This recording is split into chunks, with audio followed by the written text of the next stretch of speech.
Hello, my name is Annisstar. I'm going to be discussing the importance of ethical and philanthropic business and marketing pursuits within local governing universities. What basically brought me and drew me to this topic was my work at the University of Austin P, working at the dual enrollment office, and seeing the need base of having resources available in order to pursue higher educations. Universities tend to market towards the goal of gaining quality admissions. And one of the ways that are very beneficial is by universities providing academic abilities, academic programs that enable higher level thinking scholars to enroll in university courses while in high school. And this can lead to a lot of scholarship opportunities for the students. It could also lead to them beginning and finishing university courses and getting those free credits before they even enroll into higher level education to pursue their future in whatever topic or field of study they want to continue into. So universities tend to market towards the goal of gaining quality admissions through academic programs. The law of supply of demand sometimes applies to universities, but when you're dealing with local governing universities, it doesn't usually pertain because their state universities they don't usually always have low admission rates. They usually have high admission rates. But even yet with high admission rates, they still want to get quality students who are academically capable and high achievers. And so one of the benefits of the dual enrollment program is that it allows for the students to be weeded out already through the high school system, and it increases the chances of them attending and being enrolled in the university that they started their first courses with. So when looking at starting and having more efficient dual enrollment programs around Tennessee, it has many benefits, not just for the students, but also marketing for the university. One of the major business conflicts today is seeing the tension between a capitalist perspective versus a corporate social responsibility perspective, where capitalist is all about getting the money, finding the next big thing, the next big trend that attracts your consumers, whereas corporate social responsibility is about how can we create a society and a community and involve and communicate in order to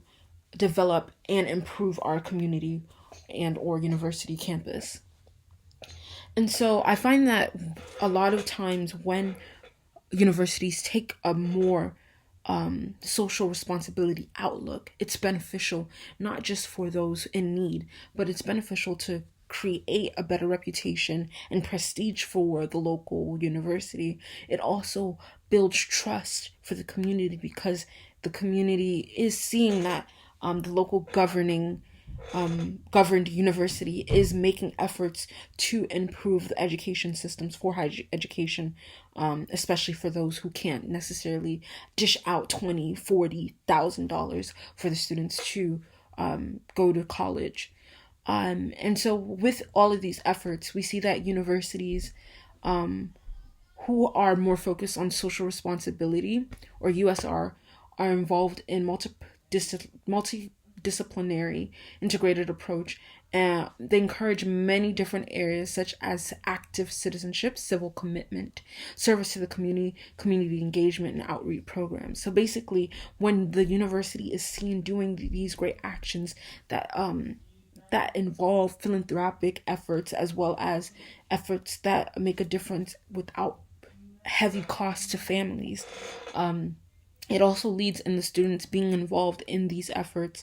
within their own academic or extracurricular activities as enrolled students. And so when this happens, this also opens doors for more stakeholders, more business partnerships to begin to unite with the local governing university. This in turn brings more funds, brings more opportunities, and also brings opening of different departments. For example, when a company like Barnes and Nobles decides to partner with a local governing university, that could create more opportunities within libraries and research within a university, and also creates more opportunities for students who don't necessarily have to be able to afford textbooks, to be able to afford to take their classes. Because imagine if you're getting a full ride scholarship, but you literally don't have enough to pay for $100 textbook. And Barnes and Noble sees that the efforts that a university is making towards helping those in need, then they will also not feel an incentive to partner, but feel an incentive to partner and also be committed to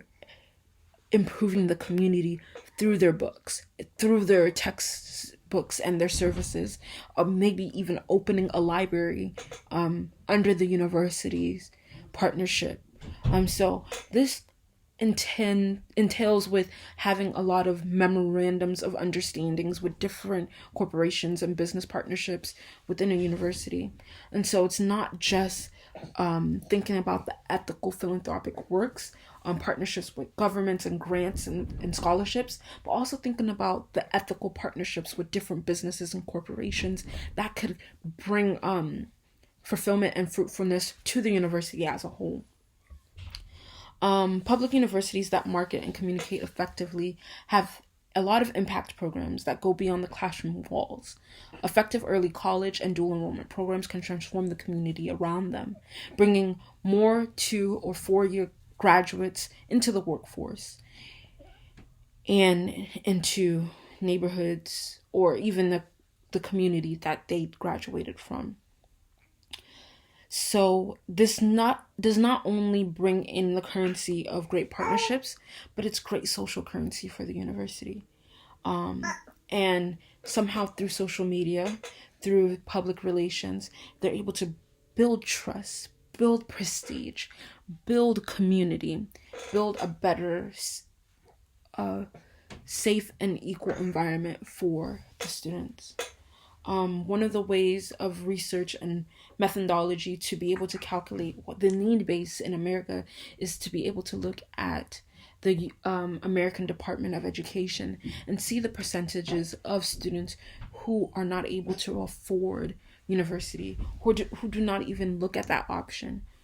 See the need base of the poverty line of students who are enrolled into bachelor programs, into undergrad programs, and they're basically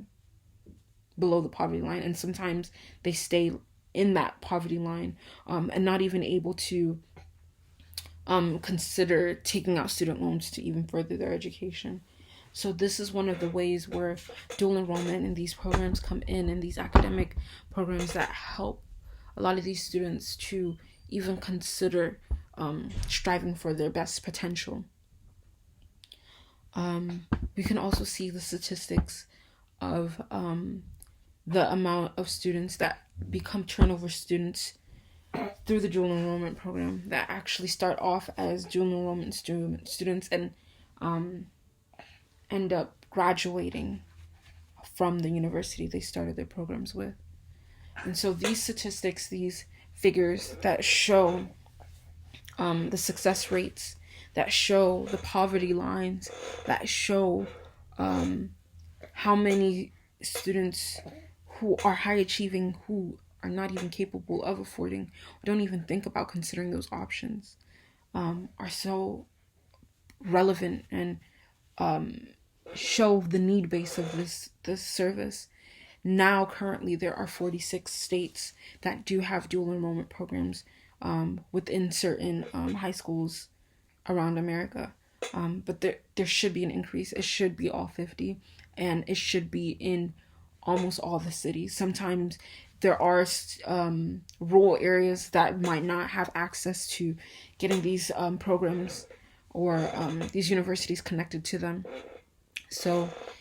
just looking at those options and seeing how we can branch out and make sure that other universities, local governing universities, can involve more high schools into their dual enrollment programs, and also including dual enrollment programs to start to beginning at ninth grade through 12th grade instead of only from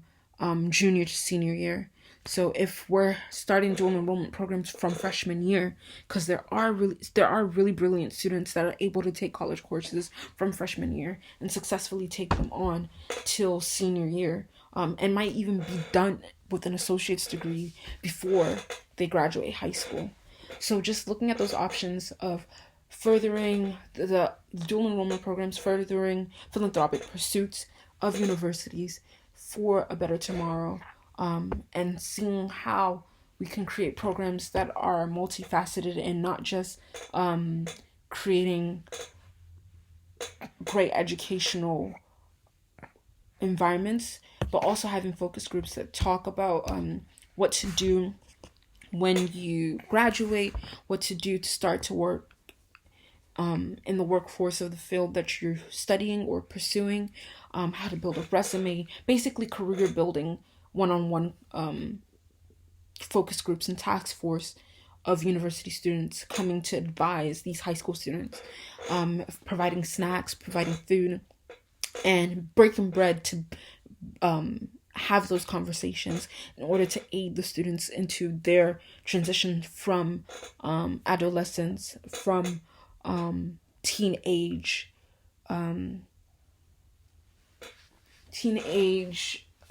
how would I say, young adulthood before becoming full grown adults. So I would say that that's a need that has to be met, and funding would be a great way to make sure that we are providing those needs at a high quality.